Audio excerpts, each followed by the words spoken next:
Hi everyone, so my name's Chamani. I'm based here in Brisbane, and yes, it is a shame that we couldn't meet in person, but I am so grateful that we are able to still have this online. So thank you to the team for working so hard to get this up and running so quickly.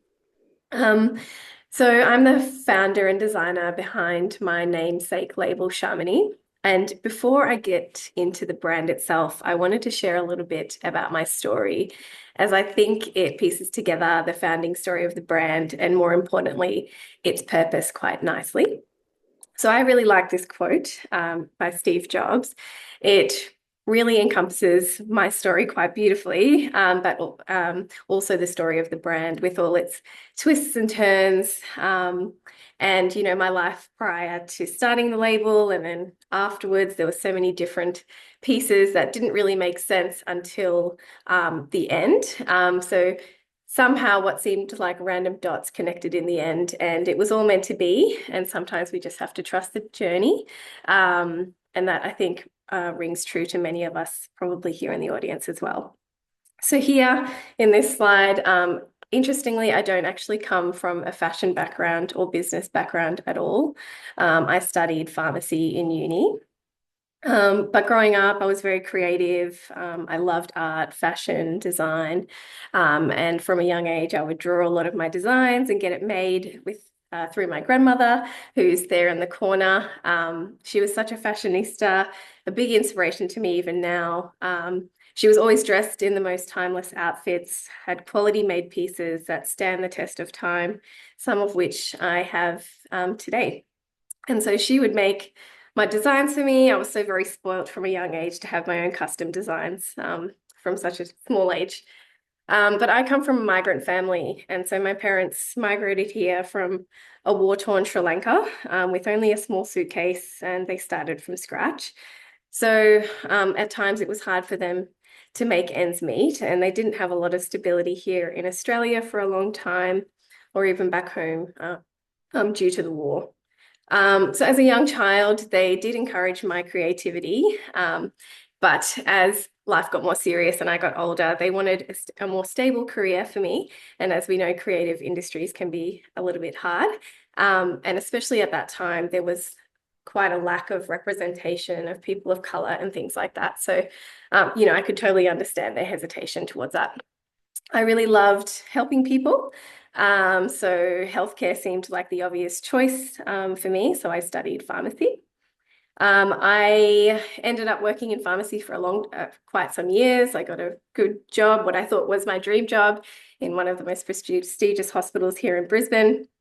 But as time sort of went on, a few years in, I started to feel a little bit lost and felt like something was missing. At the time, I was also working as an oncology pharmacist on the wards, so I really did see the fragility of life and how short it can be. So I decided to maybe do some soul searching. So next slide, please. So I decided to quit my job, and in true eat, pray, love style, I decided to travel. And I ended up working as a tour manager in Asia, and that's where I spent the next 4 years of my life. And I was taking groups to the most wonderful places, meeting incredible people, and seeing some of the best sites, which you can see in this slide and the next slide, which you can go to now. It's also here in Asia that I reignited. So next slide, sorry. It's here in Asia that I reignited my creative side and love for fashion. I would go to tailor shops pretty much all of my trips and get some clothes made. And I just loved the whole process. You could design the clothes from start to finish, and you would be there for the whole process, from picking the fabrics to the buttons, trims, finishes, all of that, which is such a beautiful process that we obviously don't really get to see here in the Western world, but also meeting the beautiful hands and the talented hands behind your clothes is so special. The other thing that was really special about being in Asia was just the mountains of amazing textiles that you get to see. And again, stuff that we just don't get to see here in Australia. And you can see all the beautiful and incredible work that goes into these textiles, which makes you value it more. Growing up, I was sort of in my uni days and high school days, it was the start of like the rise of fast fashion and online fashion. So we saw a huge drop in garment prices, accessibility was a lot higher. But in the same time, like a lot of the quality of the garment was a lot less. You know, it would fall apart after a few wears or washes. And fashion, as we now see, has become quite unrealistically cheap. Next slide. So while I was traveling as well, this is where I met a lot of amazing artisan groups that use different techniques that are passed down through generations, very ancient, really, really sacred and beautiful techniques, as well as some wonderful women's nonprofits, women's collectives, and social enterprises. I found myself super drawn to these places and often even took my groups here when we were on tour. It's just really amazing to be able to see how these organizations help women, girls, and people take people off the streets and bring them, or allow themselves to really empower themselves to bring themselves and their family out of poverty and use their creativity for work. And you can see the roll-on effect it had, not only on themselves, their family, but on the community. So it was something that I was just super inspired by, and I thought this was just such a beautiful way to give people work in a sustainable manner. Because obviously there's a lot of poverty in these countries. And also the other thing that was really incredible is that in a lot of these countries, the women usually stay at home or don't really earn any money. So often at these women's collectives and organizations, they're the main breadwinner of the family, which is just incredible. Also, while I was in Asia, this was where I saw the first sort of glimpse into the dark side of the fashion industry. I saw mass amounts of waste, landfill, river pollution, with toxic chemicals and dyes in the waterways. And a lot of these waterways are used by the local community to wash their clothes, even take a bath. So it's just quite alarming to see that this was happening. And then I also met women that had worked in the fashion industry in factories where they had to work sometimes 18 hours a day without proper breaks. So it was sort of eye-opening in many ways, both inspiring but also eye-opening in terms of learning about some of the dark sides of fashion. All right, next slide. So, and this is just some of the beautiful communities that I got to meet along the way, and you can see like the impact that they have on the children and being able to take the parents being able to put them in school and things like that. So, yep, next slide. So I felt inspired and I went back home and I decided that I would start a label. I didn't really know what I was getting myself into. And I was probably quite naive, not being from the fashion industry, to all the challenges that lay ahead of me. I sort of thought, I'm going to do this right. How hard can it be? And gosh, if I could tell you even just the crazy stories the crazy things that have happened to me since starting the label or in the early days, that's a whole other probably talk. But, one example is me. I was in a rural town in India, left with thousands of dollars of fabrics by myself, trying to get myself out of this situation. But again, another story for another time. But yeah, it's just interesting because I realized that because this brand is, I guess, more than just a fashion label, there was a bigger purpose to it. It just kept me going despite all of the challenges. Anyway, so I began my research when I came home, and I was actually quite shocked to see some stats around the fashion industry and how detrimental it was to the people and planet. I guess, again, I was quite naive to all of this, and maybe perhaps not coming from a fashion industry background or even business background. This was all quite new to me. And I'd heard little rumblings about it, but, it was only during this stage that I really learned how detrimental it can be, and it is at the moment. And I couldn't really understand what was happening because it's such a huge industry that really does have the power to create huge change for people and the planet. But right now, it largely does the opposite. So as we know, like greenwashing is huge in the industry, and these are some facts that maybe you already know, but I remember these being quite shocking to me as a consumer and also as a budding fashion designer. I'll go through some of them just in case there are people that haven't heard of these stats. But the fashion industry is the second largest polluting industry in the world. We discard 92 million tons of clothes every year, and that is equivalent to a garbage truck full of clothes, either incinerated or sent to landfill every second of every day. The fashion industry accounts for 10% of the global carbon emissions. 3 out of 5 fashion garments end up in landfill within the first year of purchase.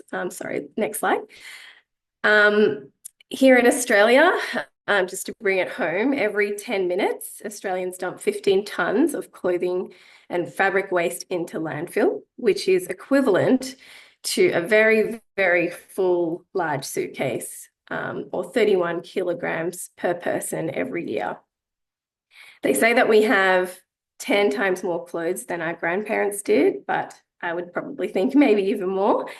87% of all disposed textiles are sent to landfill or incinerated, and only 13% are reused or recycled.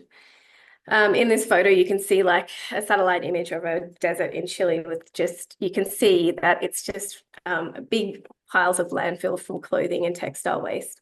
And this is not just an isolated place, like this happens all over the world in multiple developing countries. So it is a real issue, and we do really need to, do our best to not produce so much waste in the fashion industry.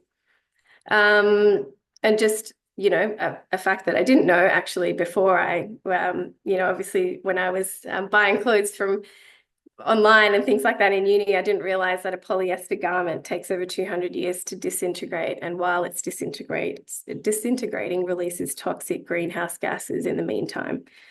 So yeah, it's quite alarming, all of these statistics, and there's just so many, and this is just some, but like there is a lot there, and there's so much that we need to improve on in the fashion industry. Next slide. I think I've just spoken about all of these things. Yep, next slide's fine, thank you. Now, this is probably not super clear, but this was actually really alarming to me as a pharmacist. So, the skin is our largest organ in the body. And, as a pharmacist, we give patients things like patches and other things that we deliver medications through your skin. So imagine what your clothes can do when you've got it on your skin for over 12 hours a day sometimes. And this website, a brand that is still out there today, again, probably $1 billion brand, has on their website in plain sight to see that they have carcinogenics in some of their products, and some chemicals that are known to have birth defects and causing issue with reproductive health. So, I mean, like that's alarming in itself, but it just goes to show that, with the rise of fast fashion and online, it's been great for everyone to have access to more fashion, but as well has driven, I guess, the industry to find ways to be cheaper and faster, and that is to have some of these chemicals that are cheaper and nastier as well. So next slide. I think, we've all heard about the devastating Rana Plaza incident that happened in 2013. So fashion is ranked the second largest industry contributing to modern slavery and human rights violations. And unfortunately, the Rana Plaza incident that, killed more than 1,000 workers and injured thousands more, that's not an isolated incident by any means. And it's still there are still incidents that happen like this to this day. There are garment workers that are forced to work extremely long hours and in extremely degrading conditions, some working up to 18 to 20 hours a day, 7 days a week, working up until 2 or 3 in the morning to meet really unrealistic deadlines. There are cases of garment workers being locked in factories until the work is completed. It's documented that garment workers earn about a half to a fifth of a living wage. And so a living wage is the bare minimum that is required to fulfill basic needs such as food, healthcare, education. On top of that, garments are regularly facing verbal and physical abuse. And like I said, I met a lady that had to work crazy hours in a factory, and she even shared with me that sometimes she would wear a nappy just because she wasn't able to go to the toilet. So these are real stories, and really quite devastating, and it just shows the devastating impacts that the fashion industry has had, unfortunately. Also, we know that some of these products have really toxic chemicals. And so they are in factories that don't have any ventilation and are breathing in these toxic chemicals while they're working. And child labor is particularly common in this industry, with children as young as 9 being found in textile factories for some of the most well-known brands out there still. So these are obviously really awful realities that are occurring right at this very moment. And if you go into a shopping mall, most of these brands that are in there would be guilty of some or all of these things that I've just spoken about, which is quite sad as well. And unfortunately, as consumers, it's really confusing, and there's not a lot of great information. There's a lot of conflicting information, a lot of greenwashing, ethical washing, all of that. So yeah, it is very, very difficult for a customer or a consumer to really understand what's going on. So just the next slide, please. So yes, I wanted to do things differently. I knew I wanted to I didn't want to be part of these statistics, and I just wanted to do fashion the right way. Sustainability is hugely important to me, and it's embedded in all of our practices.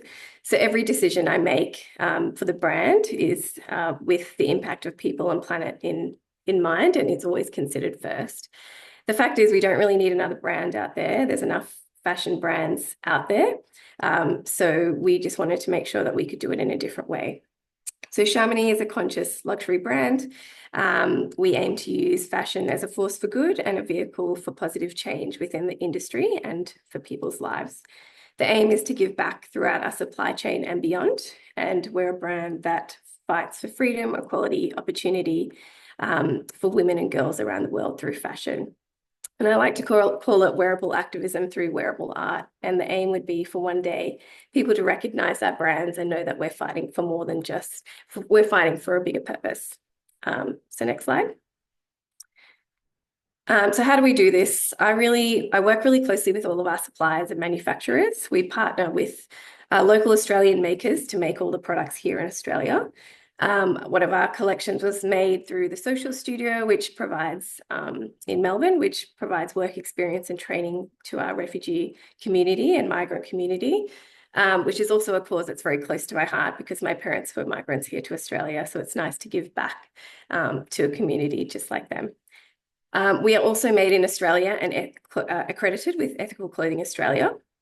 So this means that as customers, like I said, there's lots of information out there that's really confusing.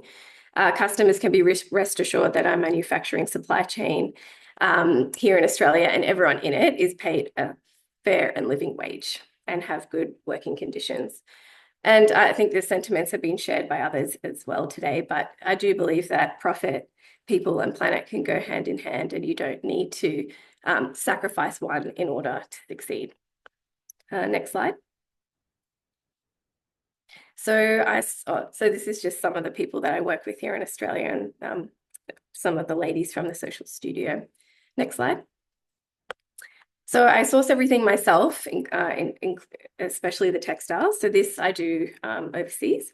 There's no middleman. I don't have an organization that finds this all for me. I do all the research myself. It's time consuming, but very worth it. So I partner with really talented artisan communities and women's collectives, ones that I found on my travels. And you can see they're just so happy to be at work. They bring their kids. It's a really beautiful environment. They have really beautiful work conditions and rooms. And they often don't want to go back home because they're so happy to be at work. Next slide. So this is actually just from our recent collection, which will be released in the next month or two, where one of the collectives that I work with, they use recycled temple flowers to apply the petals onto the silk, which they hand loom themselves, that silk. So it's all like made there, which is so beautiful. And it's all eco-printed with natural dyes. Okay, next slide. And again, I use also some hand loom as well. So these are incredible fabrics that take, somewhere over 37 steps to make, all organic certified dyes and yarns. And again, a beautiful art that unfortunately is sort of dying away because of the rise of fast fashion. Next slide. Okay, so a couple of other things that we do. We try to use carbon neutral shipping partners and use recycled and compostable shipping mailers to ship our customers to orders to the customers. We upcycle used and old saris into packaging through another beautiful women's nonprofit. And these are what our orders are wrapped in. We use the offcuts to create zero waste accessories such as scrunchies and headbands and things like that. And then any smaller pieces we actually send off to textile recycling.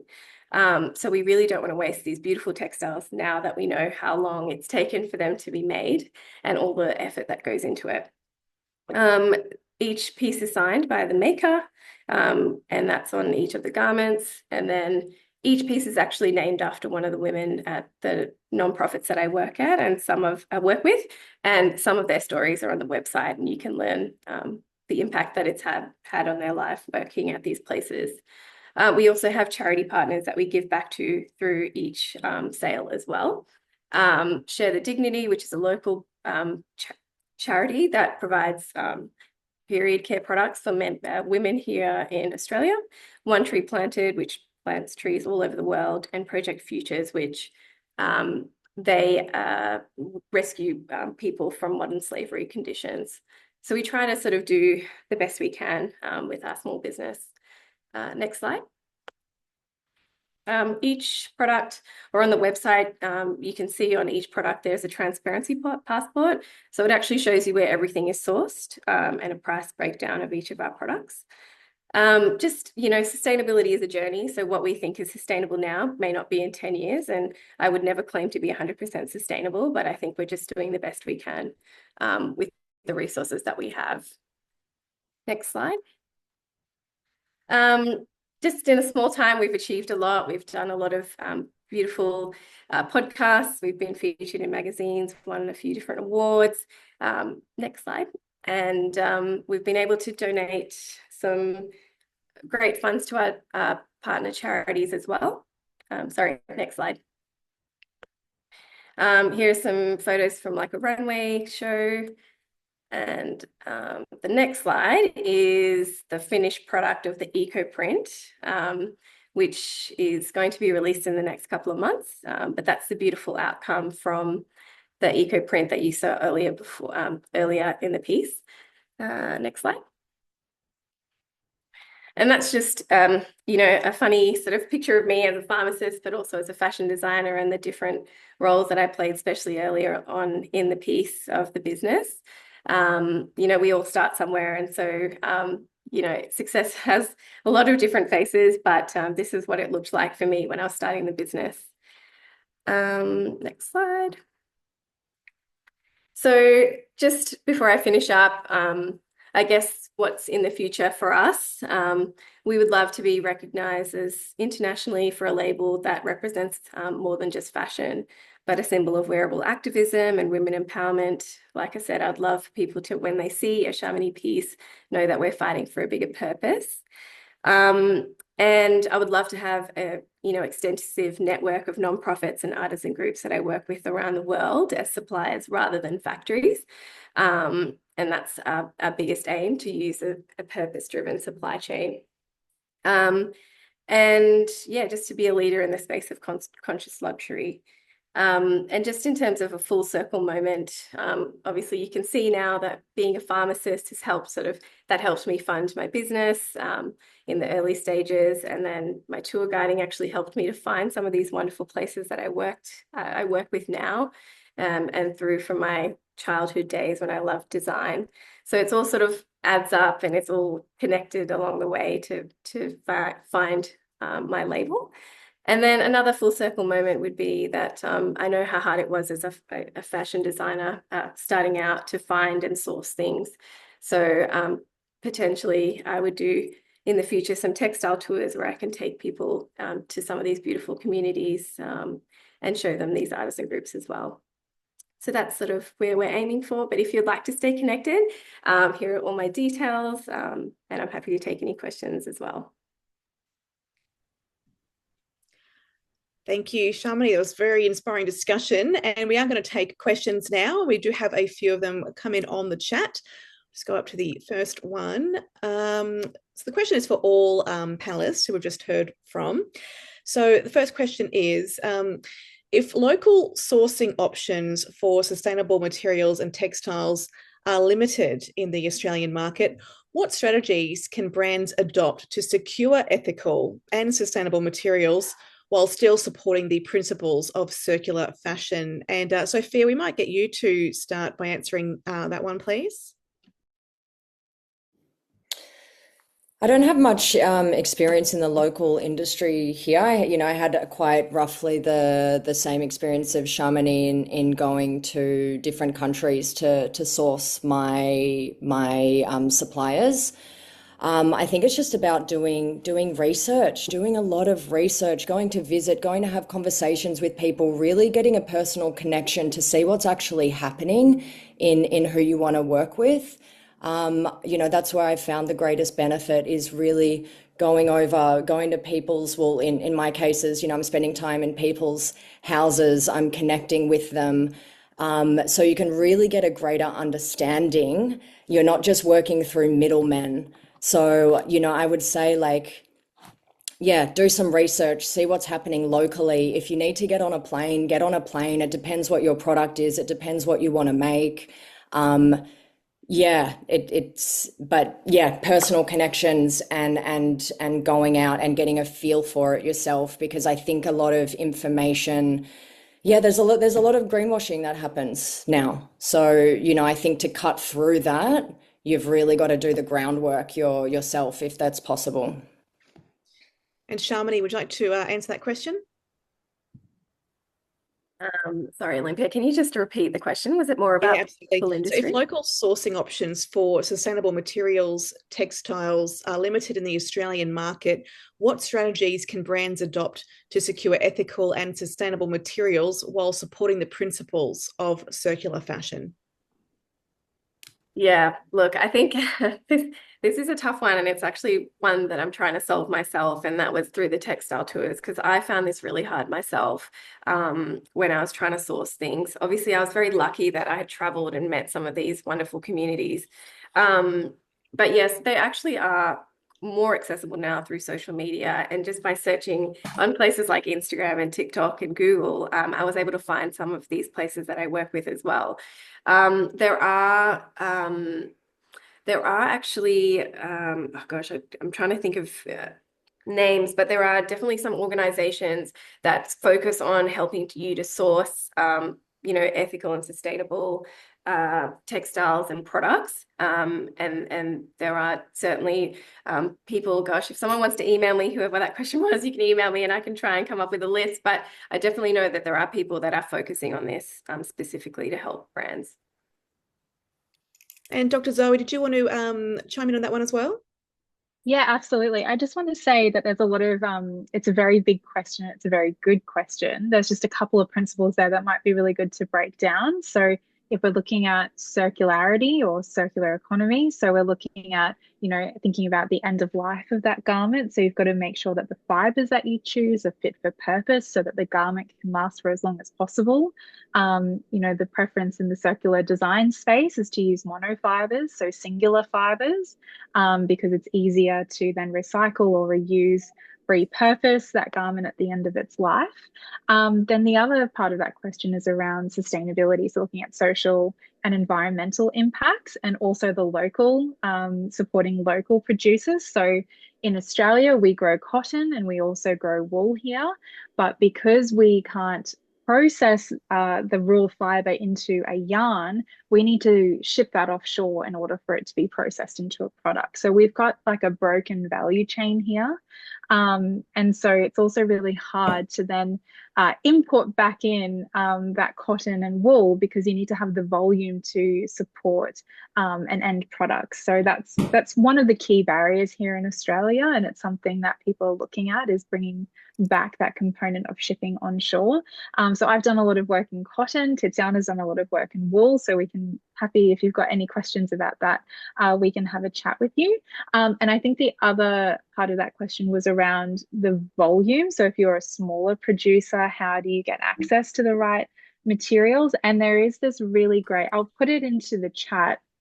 There is a really great platform, I think it's called Circular Sourcing by Courtney Holmes. And that is particularly designed for people who maybe cannot meet the minimum order quantity requirements, and they want to source certain circular materials. This is a pathway for smaller makers to be able to source that. So I'll find the link and I'll pop it into the chat for that one. Fantastic. We've also got another question here. It's from a student from the Phoenix QUT, fashion student. It says, given the current industry landscape, what are the key challenges and opportunities in manufacturing high quality products in Australia today? Sophia, we might start with you with this one.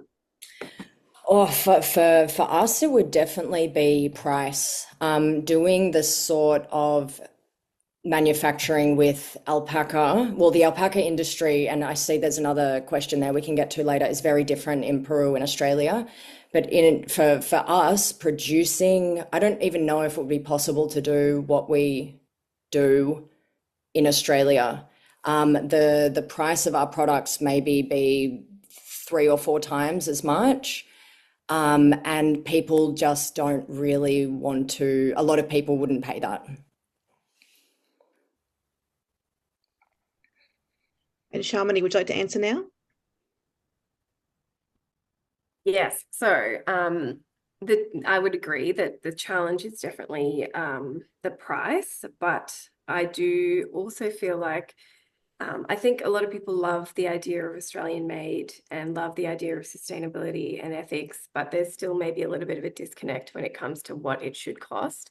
So it is just very much an education piece as well. So I think I think we are definitely seeing a shift and people are more educated on this. But when I first started, I felt like it was very different. It was very different, and people weren't as aware.